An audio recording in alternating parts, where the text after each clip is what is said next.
네, 반도체에 대한 이야기 풀어보는 시간이죠. HSL 파트너스 대표 이형수 대표와 함께 해보도록 하겠습니다. 어서 오십시오. 네, 네, 안녕하십니까? 반갑습니다. 정말 많은 분들이 기다리셨을 텐데요. CES 2024 대표님과 또 어떤 이야기를 나눌지 저도 많이 기대를 했습니다. 사실상 지난주에 저희가 2024 키워드를 통해서 이 이야기를 했고 자율주행 쪽에 조금 관심을 두고 있다라고 이미 또 설명을 해주셨어요.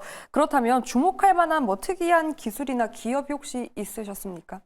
네, 뭐 사실 새로운 거는 별로 없었어요. 그래요? 예, 뭐 깜짝하고 이번에 뭐 공개한 기술들은 별로 없었는데 네. 사실 뭐 AI라는 게 워낙 작년부터 관심이 컸고 실제로 CES에서도 AI 기술에 대해서 굉장히 많은 어떤 그런 공개들이 있었는데요. 네. 이제 현대차하고 기아가 이제 좀 공개한 것들이 좀 재밌는데요. 오. 다른 거 뭐 다 차치하고 네. 짐 켈러라는 인물이 현대차하고 이제 차량용 프로세서 오. 이제 개발한다. 이거 신경망 프로세서 네. 기반으로 해서 이제 개발한다고 했는데요. 짐 켈러 어떤 네네. 인물이길래 대표님이 이렇게 딱 주목을 했습니까? 네, 짐 켈러 그러면요.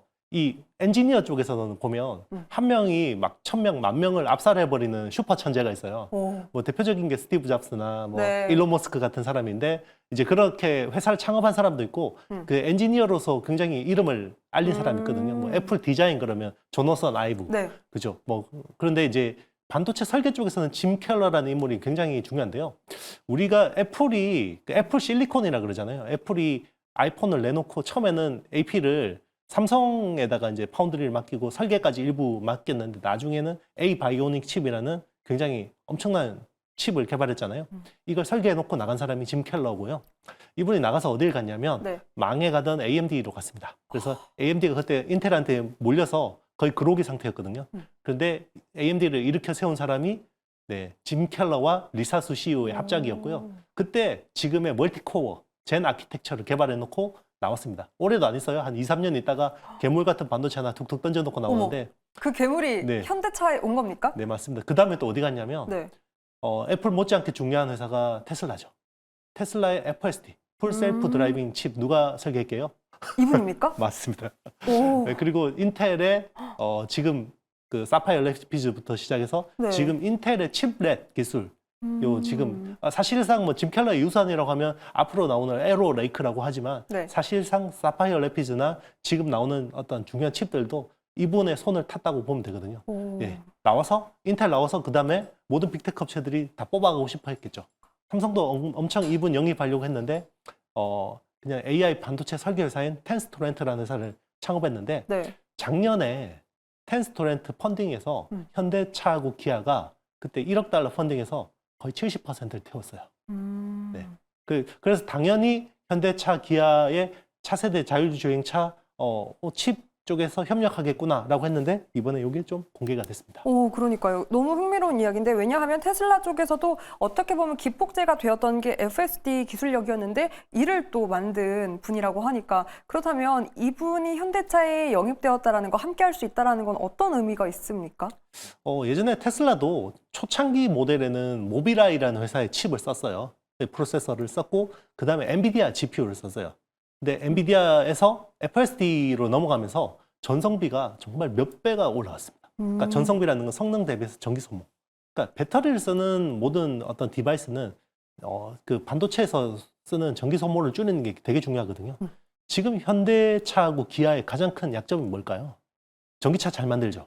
근데 자율주행차 하려고 하니까 OS도 없고 AP도 없고 근데 OS는 어쨌든 글로벌 스탠다드를 가지고 있는 회사, 뭐 구글이나 뭐 이런 회사들이 할 가능성이 높겠죠. 뭐 테슬라가 라이센스를 하든, 뭐 어쨌든 이제 국내에서도 OS를 직접 개발해 보려고 하고 있지만, 뭐 투트랙으로 할 거라고 보고 있는데, 그러면 그 OS가 뭐 표준 스탠다드가 생기면 그 OS에 맞는 가장 효율적인 칩, 그게 이제 필요한데, 그게 짐 켈러의 손에서 같이 나온다. 그러면 굉장히 기대를 해볼 만한 거죠. 그러니까요. 네. 이렇게 짐 켈러의 협력으로 우리 현대차가 전기차에서도 어떤 좀 입지를 더욱더 강화할 수 있는 움직임이 보여졌으면 좋겠습니다. 그래서 저는 궁금한 게 이러한 뭐 모멘텀 이야기들을 통해서 혹시 CES에서 흥미로웠던 전기차 뭐 모델이라던가 그 외에 또 다른 기술력이 있었을까요?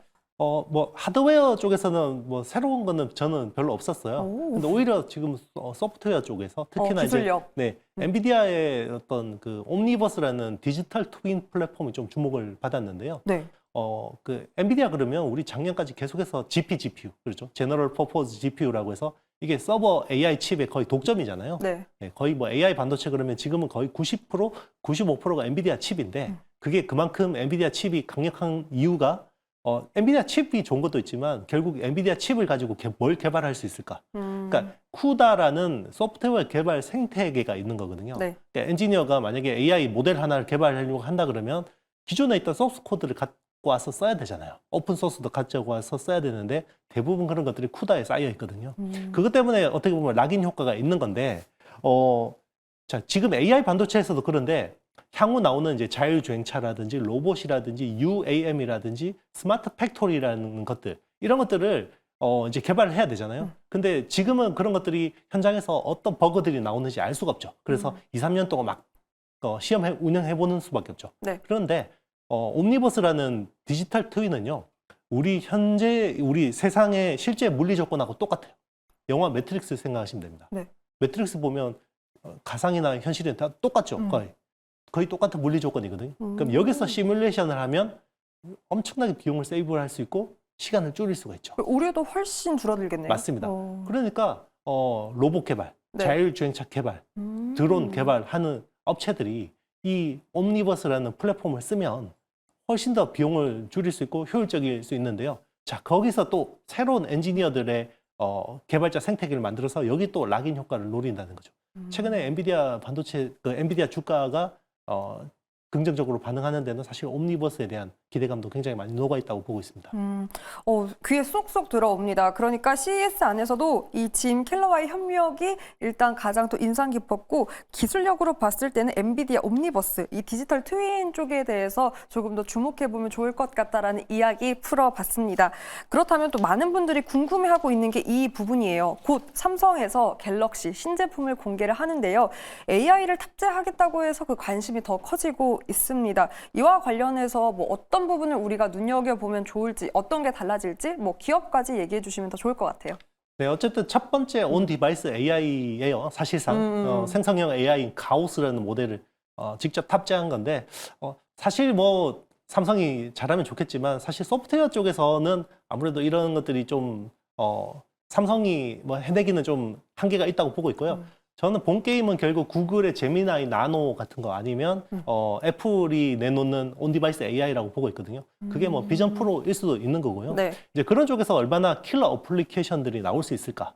최근에 보면 이제 GPT 앱스토어가 생겼잖아요. 그러니까 이제 GPT를 가지고 자기들한테 초맞춤형 개인 비서를 만들 수 있는데 이걸 또 다른 사람한테 팔 수 있는 마켓플레이스가 생긴 건데요. 이제 그런 쪽에서 어떤 킬러 어플리케이션이 나올 수 있을지 단순히 지금 이야기하는 것처럼 외국인하고 통화하는데 이런 것들 요약해주고 번역해주고 이런 것들이 킬러 어플이 될 수 있을지 아니면 뭐 또 다른 우리가 생각지도 못했던 어나더 레벨에. 맞습니다. 뭐 그런 걸 수도 있고요. 사실은 뭐 우리가 생각하기에 별로 새로운 건 아닌데 재밌는 거. 틱톡처럼.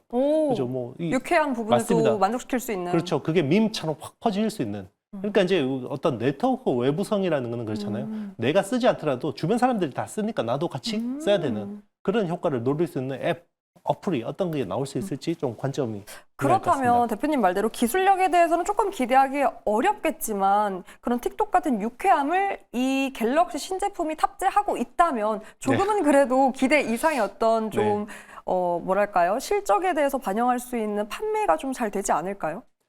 그런 부분도 조금은 기대하기가 첫 술에 배부르기가 힘들고요. 어려우니까. 네, 아마 첫 번째 모델이기 때문에 처음에는 일단 나왔다라는 거에 좀 상징적인 의미를 두고 싶고요. 제대로 되려면 세 번째 모델은 돼야지 좀 제대로 된 게 나올 수 있다고 보고 있고요.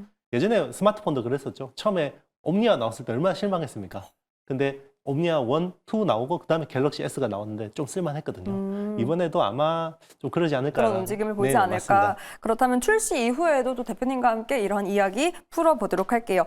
넘어와서 실적 이야기를 안 해볼 수가 없습니다. 월요일에 잠정 실적을 삼성전자가 발표했고요. 일단 어떻게 보셨는지 궁금합니다. 8만전자가 이대로 정말 멀어지는 걸까? 증권사에서도 여러 가지 의견이 나오고 있더라고요. 네, 쇼크입니다. 사실 저도 이제 작년 4분기는 매출 한 70조, 그리고 영업이익은 못해도 3조 5천억은 나올 거라고 다 봤는데요. 그렇게 3조 5천억 네네. 원대를 예상했던 것 같아요. 왜냐하면 작년 4분기 반도체 수출이나 12월 반도체 수출이 너무 좋았어요. 그래서 이런 것들이 충분히 실적에 녹아 있을 거라고 생각했는데 이걸 이제 뭐 하이닉스 실적이 나와봐야 알겠지만 이 좋은 부분들을 하이닉스가 상당 부분 잠식하지 않았을까라고 이제 역산을 해볼 수 있는 것 같고요. 네. 그런데 이제 저는 삼성전자 주가 이게 뭐 아주 나쁜 악재냐 뭐 그렇게 보지는 않습니다. 어쨌든 이제 작년 4분기를 보고 삼성전자 투자하시는 분들은 별로 없을 거고요. 결국은 올해 실적 방향성이 되게 중요한데 지금처럼 뭐 회사 망할 것 같은 이야기들이 나올 때 사면 대충 한 시계열을 1년, 2년 보면 충분히 좋은 시점이라고 생각합니다. 때문에 그 방향성을 오히려 HBM으로 인해서 더 잘 나갔던 SK 하이닉스에서 찾아보겠다라고 기대하시는 분들도 많을 것 같더라고요. SK 하이닉스 4분기 실적은 혹시 어떻게 예상할 수 있을까요? 뭐 저는 좀 되게 좋게 보고 있어요. 일단 뭐 이번에도 틀릴지는 모르겠지만 어쨌든 지금 뭐 HBM이라든지 이런 어떤 판매 동향 그리고 지금 의외로 HBM뿐만 아니라 DDR5 그 쪽에서도 하이닉스가 되게 잘하고 있어요.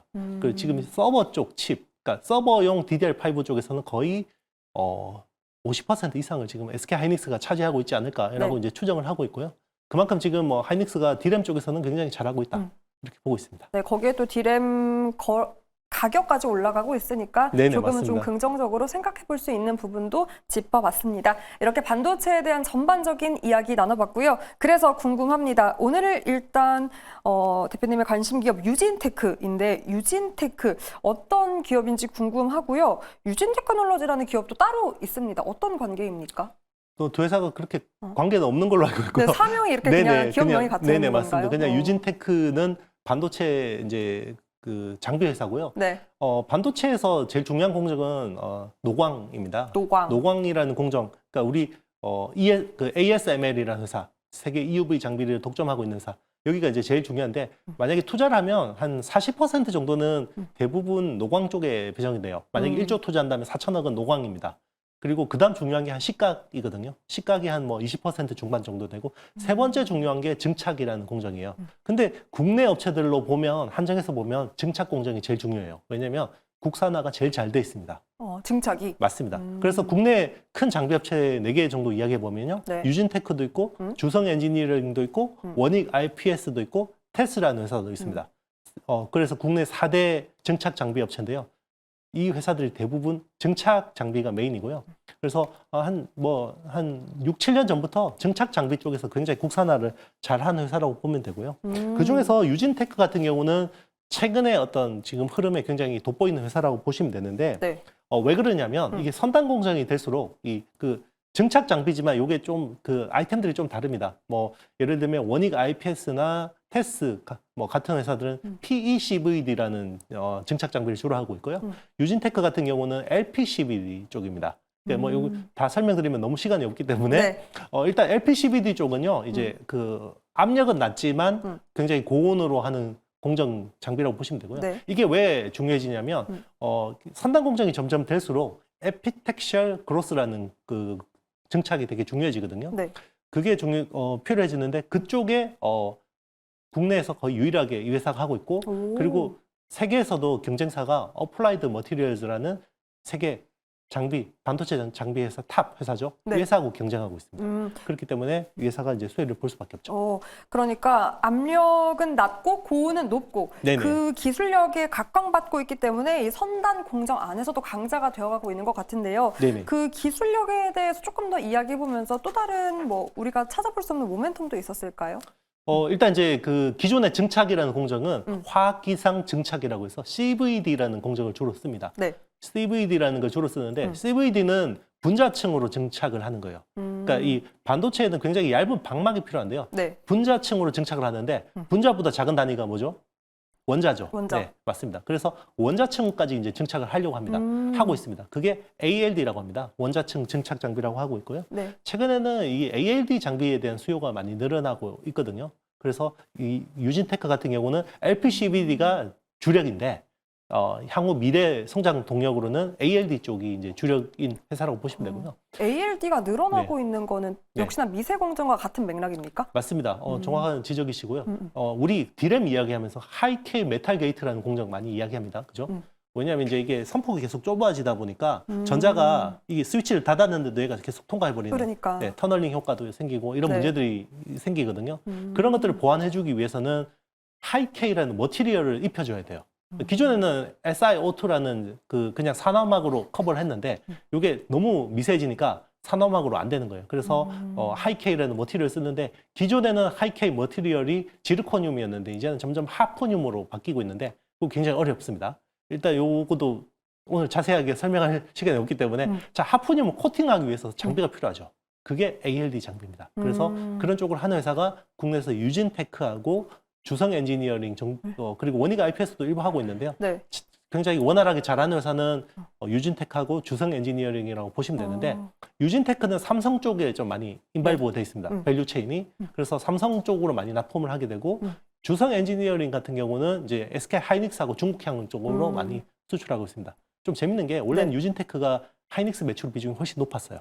그런데 왜 이렇게 네. 주객 전도는 작년에 아니지만 어쨌든 갈아탔습니다. 작년에 작년에. 이유가 있습니까? 아무래도 뭐 시장이 좀 하이닉스보다 매력적이라고 생각했겠죠. 그리고 이제 삼성이 좀 더 러브콜을 많이 보냈을 거고. 보냈으니까. 그래서 작년 기준으로 보면 삼성전자 매출 비중이 70%까지 높아졌고. 그래서 지금 중요한 거는 유진테크가 잘 되려면 삼성전자가 뭔가 기술적인 드라이브 스루를 만들어야 됩니다. 그래서 이게 디램이든 파운드리든 굉장히 선단 공정 쪽에서 삼성이 뭔가 드라이브를 건다. 그럼 이 회사 수주가 많이 나올 수밖에 없습니다. 그럼 이거는 정말 짧게 궁금한 부분인데 그렇다면 삼성전자 쪽으로 비중을 늘렸다면 유진테크가 그 이후에 실적은 조금 더 괜찮아졌습니까?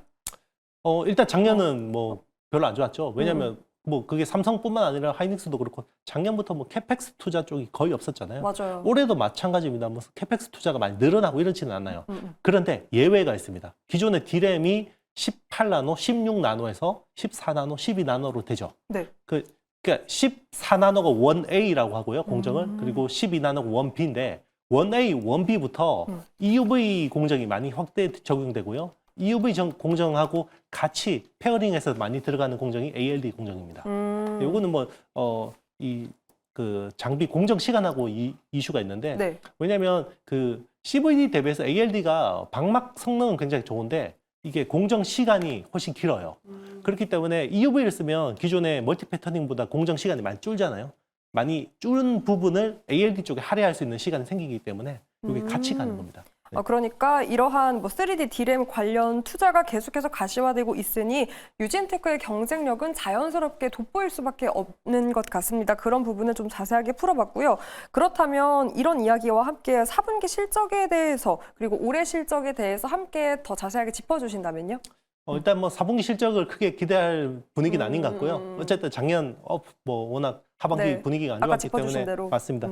그래서 올해는 좀 개선될 거라고 보고 있고 왜냐하면 삼성도 테크 마이그레이션을 많이 해야 됩니다. 네. 그래서 올해는 매출 한 3,500억에 영업이익 540억 정도를 보고 있습니다.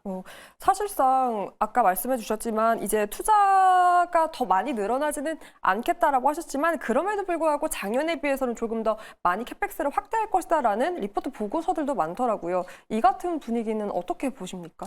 그러니까 이제 전반적으로 막 그 생산량을 늘리기 위한 투자는 별로 없어요. 근데 기존에 있던 라인을 약간 그 개조해서 좀 더 좋은 라인으로 바꾸는 수요는 많아요. 그게 테크 마이그레이션이라고 하거든요. 그게 이제 디램 쪽에서 제일 중요한 테크 마이그레이션이 하이케이 메탈 게이트라는 공정인데 네. 거기서 제일 중요한 장비가 ALD 장비입니다. 이 회사가 납품하는. 그러니까 그 유진테크와도 또 연결고리가 있는 네네, 부분까지 맞습니다. 함께 짚어봤습니다. 네. 오늘의 관심 기업 유진테크였고요. 오늘도 이형수 대표와 함께 반도체 이야기 나눠봤습니다. 오늘 말씀 고맙습니다. 네, 감사합니다.